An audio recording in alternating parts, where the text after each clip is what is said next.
নমস্কাৰ মই প্ৰণীতা চুটিয়া প্ৰতিগৰাকী দৰিদ্ৰ পৰিয়ালৰ বাবে লৈ আহিছো এই খবৰটো আপুনি যদি দৰিদ্ৰ পৰিয়ালৰ আৰু আপুনি এতিয়াও যদি কেঁচা ঘৰত আছে তেনেহলে এই খবৰটো আপোনাৰ বাবে যে অসমত কোনো মানুহে এতিয়া আৰু কেঁচা ঘৰত থাকিব নালাগে প্ৰতিশ্ৰুতি দিছে অসমৰ মুখ্যমন্ত্ৰী ডক্টৰ হিমন্ত বিশ্ব শৰ্মাই অতি শীঘ্ৰে 7 লাখ লোকে নতুনকৈ লাভ কৰিব পকী ঘৰ আৰু চলিত মাহতে 60,000 লোকে এই PMAY ঘৰ লাভ কৰিবলৈ গৈ আছে প্ৰধানমন্ত্ৰী আৱাস যোজনাৰ সমান্তৰালকৈ অতি শীঘ্ৰে মুখ্যমন্ত্ৰী আৱাস যোজনাৰ ঘৰৰ বাবেও প্ৰস্তুতি আৰম্ভ কৰিছে ৰাজ্য চৰকাৰে অসমত কোনো মানুহ কোনো দৰিদ্ৰ পৰিয়াল কেঁচা ঘৰত থাকিব নালাগে তাৰ প্ৰতিশ্ৰুতি দি এই বিশেষ কাৰ্য অৱলম্বন কৰা হৈছে PMAY ঘৰৰ সমান্তৰালকৈ অতি শীঘ্ৰে মুখ্যমন্ত্ৰী আৱাস যোজনাৰ ঘৰ আৰম্ভ কৰা হ'ব আমাৰ অসমত 7 লাখ লোক বৰ্তমান ধাৰ্য কৰা হৈছে তেওঁলোকক ঘৰসমূহ প্ৰদান কৰা হ'ব আৰু বৰ্তমান সময়ত এই মাহত প্ৰদান কৰা হ'ব 60,000 লোকক ঘৰ আৰু যিসকল লোকৰ বছৰি ইনকাম 2 লাখতকৈ কম যিসকল লোকে এতিয়াও কেঁচা ঘৰত আছে প্ৰতিগৰাকী লোকক পকী ঘৰ দিয়াৰ প্ৰতিশ্ৰুতি অসম চৰকাৰে দিছে হবিচাৰ এই মুহূৰ্তত আমি জানিব বিচাৰিছো এটা ভাল খবৰ PMAY ঘৰ প্ৰদান কৰা হ'ব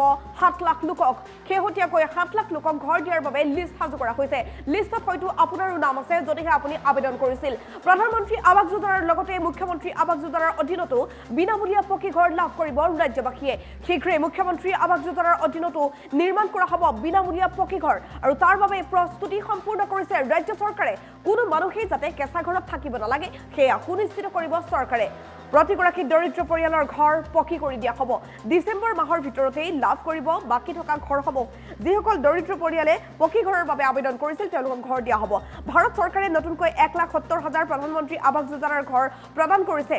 আৰু 60,000 বিনামূলীয়া বাসগৃহ ডিসেম্বৰ মাহৰ ভিতৰতে জনতাই লাভ কৰিব বুলি জানিব পৰা গৈছে আৰু 60,000 লোকৰ লিষ্ট ইতিমধ্যে সাজু কৰা হৈছে পঞ্চায়ত সচিবক চৰকাৰে বান্ধি দিছে ডেডলাইন পঞ্চায়ত সচিবে কোনো ধৰণৰ খেলিমেলি কৰিব নোৱাৰিব যদি হে কিবা খেলিমেলি কৰে তেওঁৰ বিৰুদ্ধে লোৱা হ'ব বিহিত ব্যৱস্থা মন্ত্ৰী ৰঞ্জিত দাসে ইতিমধ্যে সংবাদ মাধ্যমৰ সন্মুখত ডাঙৰ ঘোষণা কৰিছে এই সন্দৰ্ভত 7 লাখ লোকে নতুনকৈ লাভ কৰিব পকী ঘৰ তাৰ বাবে প্ৰস্তুতি সম্পূৰ্ণ কৰিছে ৰাজ্য চৰকাৰে প্ৰধানমন্ত্ৰী আৱাস যোজনাৰ সমান্তৰালকৈ আৰম্ভ কৰা হ'ব বিনামূলীয়া পকী ঘৰৰ বাবে মুখ্যমন্ত্ৰী আৱাস যোজনা প্ৰধানমন্ত্ৰী আৱাস যোজনাৰ লগতে মুখ্যমন্ত্ৰী আৱাস যোজনাৰ অধীনতো ঘৰ দিয়াৰ ব্যৱস্থা কৰা হৈছে শীঘ্ৰে মুখ্যমন্ত্ৰী আৱাস যোজনাৰ অধীনতো নিৰ্মাণ কৰা হ'ব বিনামূলীয়া পকী ঘৰ প্ৰতি ঘৰ দৰিদ্ৰ পৰিয়াললৈ পকী ঘৰ দিয়াৰ ব্যৱস্থা কোনো মানুহে যাতে কেঁচা ঘৰত থাকিব নালাগে সেয়া সুনিশ্চিত কৰিব ৰাজ্য চৰকাৰে ডিসেম্বৰ মাহৰ ভিতৰতে লাভ কৰিব বাকি থকা ঘৰসমূহ এই মাহত 60,000 লোকক ঘৰ দিয়াৰ ব্যৱস্থা কৰা হৈছে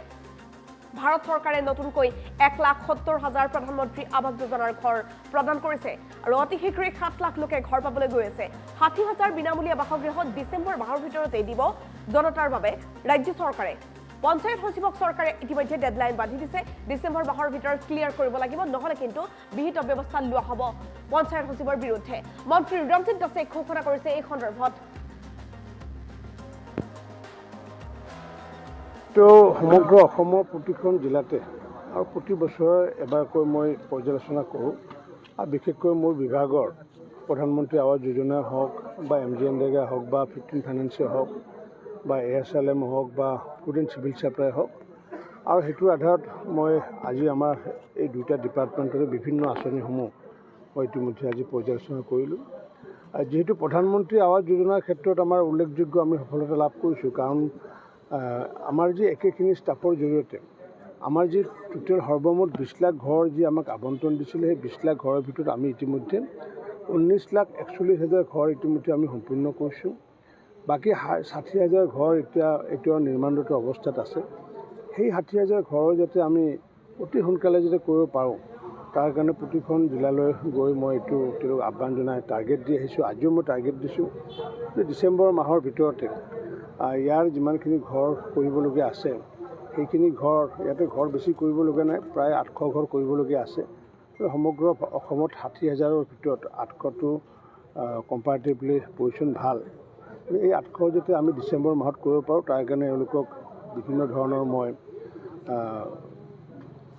অংক কোৱা বুলি ক'ব লাগিব কাৰণ প্ৰতিদিনে কিমানটাকৈ কৰিব লাগিব এই সন্দৰ্ভত মই বিতংকৈ বুজাই দিছোঁ আৰু অন্যথা এইটোও কৈছোঁ সকিয়নি দিছোঁ যে ডিচেম্বৰ মাহৰ ভিতৰত যদি আমাৰ ইয়াতে আবণ্টিত সৰ্বমুঠ ঘৰ যিমান আছিলে এই আবণ্টিত ঘৰ প্ৰায় 21,000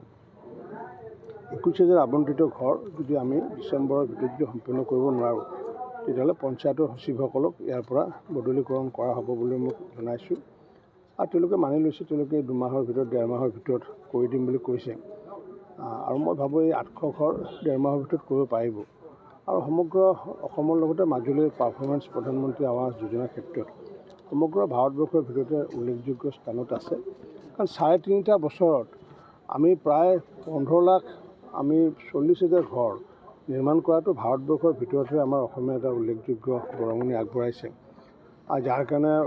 ভাৰত চৰকাৰ সন্তুষ্ট হৈ পেলাই নতুনকৈ পুনৰ আমাক ১,৭০,০০০ ঘৰ নতুনকৈ আবণ্টন আমাক দিছেগৈ। আৰু সেইটোৰ ভিতৰতো প্ৰায় ৩,০০০ ঘৰ আমাৰ মাজুলীয়ে পাবগৈ। তো সমগ্ৰ অসমৰ প্ৰতিখন জিলাতে আৰু প্ৰতি বছৰে এবাৰকৈ মই পৰ্যালোচনা কৰোঁ। আৰু বিশেষকৈ মোৰ বিভাগৰ প্ৰধানমন্ত্ৰী আৱাস যোজনা হওক বা MGNREGA হওক বা 15 ফাইনেন্সে হওক বা ASLM হওক বা ফুড এণ্ড চিভিল ছাপ্লাই হওক,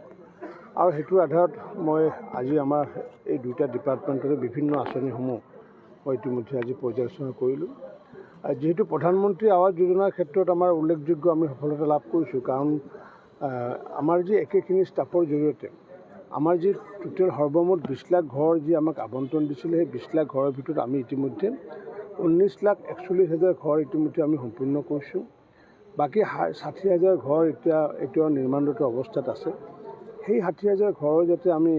অতি সোনকালে যাতে কৰিব পাৰোঁ, তাৰ কাৰণে প্ৰতিখন জিলালৈ গৈ মই এইটো তেওঁলোক আহ্বান জনাই টাৰ্গেট দি আহিছোঁ। আজিও মই টাৰ্গেট দিছোঁ যে ডিচেম্বৰ মাহৰ ভিতৰতে ইয়াৰ যিমানখিনি ঘৰ কৰিবলগীয়া আছে, সেইখিনি ঘৰ ইয়াতে ঘৰ বেছি কৰিবলগীয়া নাই, প্ৰায় ৮০০ ঘৰ কৰিবলগীয়া আছে। সমগ্ৰ অসমত ৬০,০০০ৰ ভিতৰত ৮০০টো কম্পাৰেটিভলি পজিশ্যন ভাল। এই ৮০০ যাতে আমি ডিচেম্বৰ মাহত কৰিব পাৰোঁ, তাৰ কাৰণে এওঁলোকক বিভিন্ন ধৰণৰ মই অংক কোৱা বুলি ক'ব লাগিব, কাৰণ প্ৰতিদিনে কিমানটাকৈ কৰিব লাগিব এই সন্দৰ্ভত মই বিতংকৈ বুজাই দিছোঁ। আৰু অন্যথা এইটোও কৈছোঁ, সকিয়নি দিছোঁ যে ডিচেম্বৰ মাহৰ ভিতৰত যদি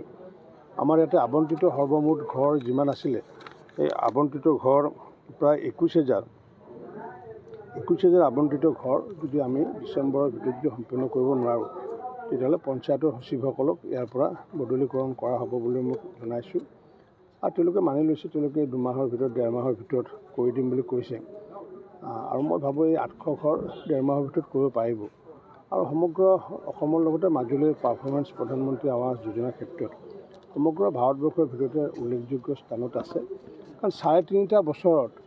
আমি প্ৰায় ১৫ লাখ আমি ৪০,০০০ ঘৰ নিৰ্মাণ কৰাটো ভাৰতবৰ্ষৰ ভিতৰতে আমাৰ অসমে এটা উল্লেখযোগ্য বৰঙণি আগবঢ়াইছে। আৰু যাৰ কাৰণে ভাৰত চৰকাৰ সন্তুষ্ট হৈ পেলাই নতুনকৈ পুনৰ আমাক ১,৭০,০০০ ঘৰ নতুনকৈ আবণ্টন আমাক দিছেগৈ। আৰু সেইটোৰ ভিতৰতো প্ৰায় ৩,০০০ ঘৰ আমাৰ মাজুলীয়ে পাবগৈ।